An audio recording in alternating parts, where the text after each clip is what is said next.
Good morning friends. State of matter, इसमें आज thermochemistry की तरफ बात करेंगे। थर्मोकेमिस्ट्री, तो थर्मोकेमिस्ट्री में होता क्या है, सबसे पहले कि इसमें हम change in enthalpy of reaction निकालेंगे।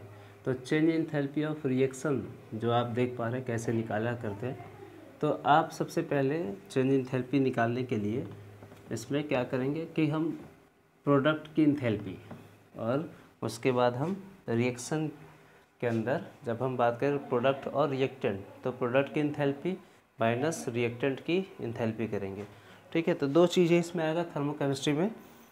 तो इसके एक फार्मूला है जो रूल के अकॉर्डिंग, और रूल के अकॉर्डिंग जो पहला फार्मूला बन पा रहा है वो देखिए कि change in enthalpy of reaction, तो इस तरह का सिंबॉलिक फॉर्म रहेगा। ठीक है, अब ये क्या होगा, change enthalpy of reaction equal to summation और summation of change in enthalpy of product minus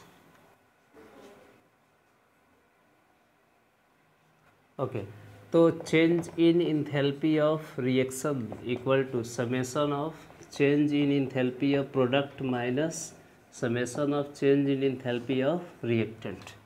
तो ये बस सिंपल सा फॉर्मूला है, और इस फॉर्मूले के अकॉर्डिंग हम क्या कर सकते हैं, प्रोडक्ट माइनस रिएक्टेंट। तो ये जो रिएक्शन की इंथैल्पी है वो किसका किसका निकाल सकते हैं।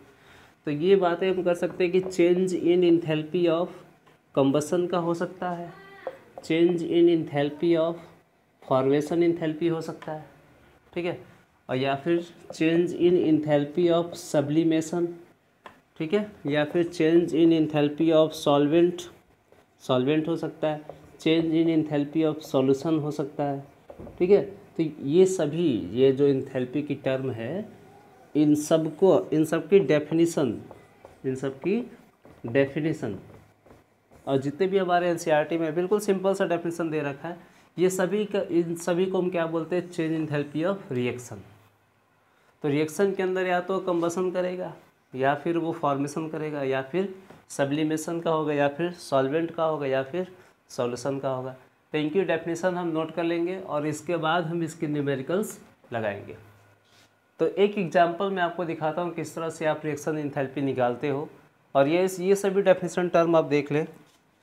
कंबसन इंथैल्पी क्या है, फॉर्मेशन इंथैल्पी क्या है, सब्लिमेशन और सॉल्यूशन, और ये जो भी इंथैल्पी हमने यहाँ पे सॉल्वेंट भी दे रखा है, इन सब के बारे में।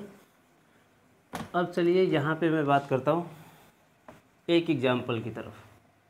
तो मान लीजिए हमने कहा कि फॉर्मेशन इंथैल्पी लिया, फॉर्मेशन इंथैल्पी फाइंड करना है।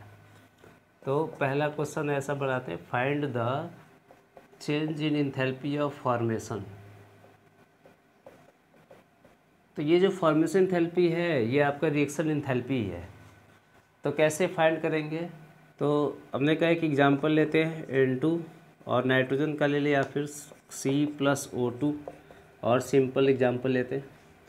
यहाँ पे कार्बन दे रखा है 40 किलो जूल पर मोल, O2 दे रखा है 50 किलो जूल पर मोल। ये इसकी इंथैल्पी है, इंथैल्पी जो आपका कितना इंथैल्पी चेंज हुआ। अब प्लस माइनस अगर देंगे तो वह हमारा डिटरमाइन करेगा कि वो एंडोथर्मिक है कि एक्सोथर्मिक है। CO2 हमारे पास मान लीजिए इतना दे रखा है 60 किलो जूल पर मोल। हमने कहा कि ये वैल्यू अगर माइनस में दिया है या फिर प्लस में दिया है, ठीक है, उसके बाद उसके ऊपर हम भी डिस्कस करेंगे। अब यहाँ पे हम निकालना चाहते हैं कि रिएक्शन इंथैल्पी कितनी है। तो क्या करेंगे हम, यही बात है, फॉर्मेशन इंथैल्पी भी वही कह रहा है। तो change in formation enthalpy equal to summation of क्या है, change in enthalpy of product. तो प्रोडक्ट कितना है भाई, CO2 है, ये मेरे पास क्या है, प्रोडक्ट है 60 किलो जूल, माइनस कर दीजिए रिएक्टेंट कितना है 40 + 50। ठीक है, इसे सॉल्व करने के बाद क्या आएगा, जो भी हमारा आंसर आएगा वो किलो जूल पर मोल में, वो हमारा क्या हो जाएगा, change enthalpy of formation.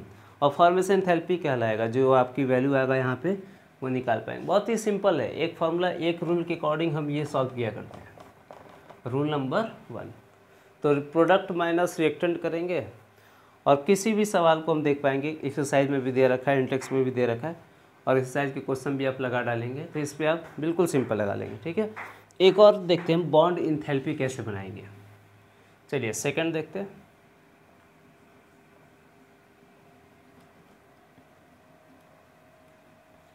Bond enthalpy find करना, उसमें थोड़ा सा डिफरेंट होगा बॉन्ड इंथैल्पी फाइंड करते हुए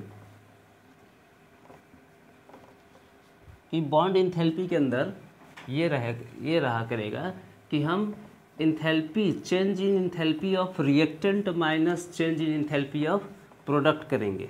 ठीक है, ध्यान देंगे कि अगर हम बॉन्ड इंथैल्पी निकालना चाहते हैं, बॉन्ड इंथैल्पी, तो इसमें आपको क्या करना होगा कि change in enthalpy of reaction equal to summation of change in enthalpy of reactant minus summation of change in enthalpy of product करेंगे। तो रिएक्टेंट माइनस प्रोडक्ट करेंगे तभी फाइंड कर, मतलब बॉन्ड इंथैल्पी निकालना। बॉन्ड एनर्जी की बात कर रहे हैं, इंथैल्पी मतलब क्या है, एनर्जी, बॉन्ड एनर्जी निकाल रहे हैं हम।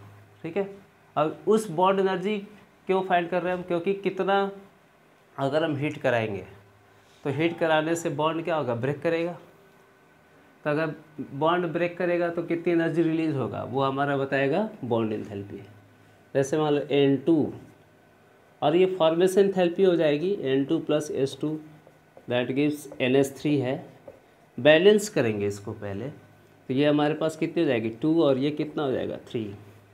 ठीक है, अब हम यहाँ पे गिवन दे दें कि N और N की बॉन्ड इंथैल्पी दिया है 4 किलोजूल पर मोल।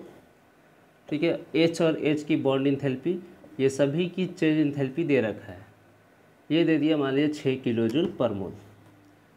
NH की भी बॉन्डिंग दे दिया 10 किलोजूल पर मोल। ठीक है, ये 3 दे रखा है, वैल्यू ऐसे गिवन है। अब यहाँ देखेंगे कितने बॉन्ड है, NN के अंदर एक ही है, यहाँ पे 3 है। HH के अंदर बॉन्डिंग कितनी है, 3 टाइम्स है। NH3 के अंदर बॉन्डिंग कितनी है, तो यहाँ पे 2 टाइम्स है। ठीक है, तो अब बैलेंस करने के बाद ही सॉल्व करेंगे हम। फिर यहाँ पे अब क्या करोगे, रिएक्शन इंथैल्पी निकालना है, तो रिएक्शन इंथैल्पी, रिएक्टेंट की इंथैल्पी चेंज, तो रिएक्टेंट क्या रहेगा मेरा N2 और H2, इन दोनों के निकालेंगे। ये कितना हो जाएगा NN की, तो ऐसे लिखोगे change in enthalpy of NN, plus करेंगे रिएक्टेंट है change in enthalpy of HH, minus करेंगे फिर NH3 की कितनी हो जाएगी 2 times change in enthalpy of NH। तो 2 से मल्टीप्लाई, जो कोफिशिएंट है यहाँ भी कोफिशिएंट है 3 टाइम्स, तो 3 की मल्टीप्लाई कर दिया। कोफिशिएंट को नहीं छोड़ना है, कोफिशिएंट आपका यहाँ पे होगा तो उसको भी लिखना है और यहाँ पे होगा उसको भी लिखना है। ठीक है, फिर कितनी वैल्यू हो जाएगी, NN की बॉन्डिंग कितनी हो जाएगी 4 प्लस 3H की बॉन्डिंग कितनी हो जाएगी 6 माइनस और 2 इंटू कितनी हो जाएगी NH की बॉन्डिंग, तो 2 इंटू 10। ये जो भी आप सॉल्व करेंगे ये 12 किलोजूल पर मोल में आंसर आ जाएगा। ठीक है, तो यहाँ तक हम ऐसे फाइंड कर सकते हैं। बॉन्ड भी निकालना आसान हो गया। बॉन्ड इंथैल्पी में करना कुछ भी नहीं है, आपको सिर्फ बॉन्ड पर ध्यान देना है, कितने बॉन्ड बन रहा है, उसकी कोफिशिएंट कितनी है। कोफिशिएंट को छोड़ दिए तो आंसर नहीं आएगा आपका। ठीक है, तो कोफिशिएंट को भी हम लेकर चलेंगे। ठीक है, ओके।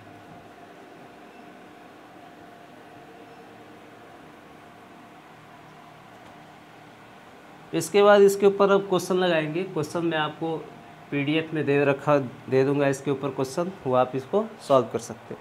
ठीक है, चलिए आज के लिए इतनी क्लास, नेक्स्ट क्लास में हम और बात करेंगे अभी कॉम्पिटिटिव लेवल पे।